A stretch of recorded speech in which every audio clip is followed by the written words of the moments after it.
So when do you hire a professional and when do you do it yourself? We've kind of talked about this in different ways so far. It really depends on the type of video you're making. It really depends on the equipment you have. It depends on the aptitude of the person that is doing the video.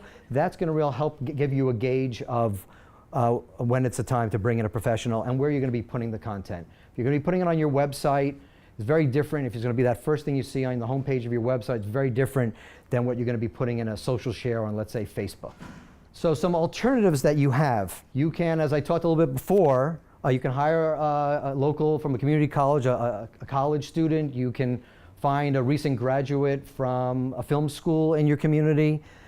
Maybe get a parent to help you with this content. There are some online options for you. You can go onto a website like Indeed.com and kind of put that out there to the public as an ad and try to find someone that way. You can also use Upwork.com.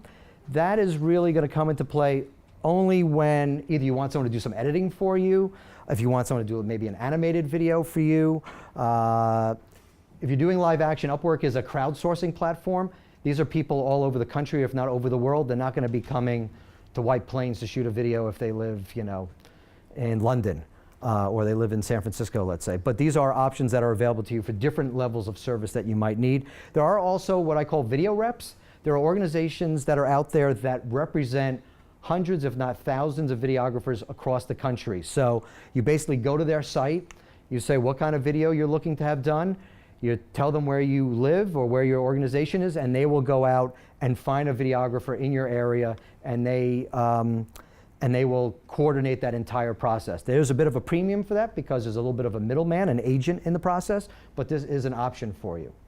Now, before you hire someone, just some tips for you, if you would, about how do you select someone if you're interviewing several. Storytelling is key. So I'm sure we've all been to the movie theaters and gone to a movie and come out and gone, that was the worst movie I've ever seen.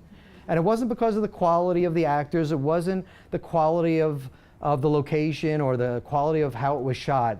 At the end of the day, it all comes down to the storytelling. If you have a bad story, no one's going to watch, no one's going to engage. So you want to make sure that you find someone who's really good at telling a story. I've kind of heard horror stories from a nonprofit, I won't mention names, where they hired a professional, and as much as the work looked great, they ended up having to do the edit because the production company had no idea how to tell their story effectively.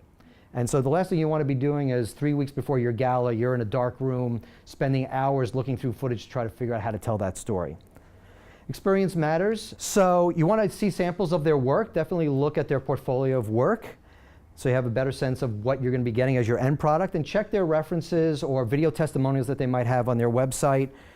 And don't just choose based on price. Don't just, okay, they are the cheapest, that's what we're going to do. If your organization can't afford to invest in a reputable professional video company, then hold off and wait till a time when it's appropriate.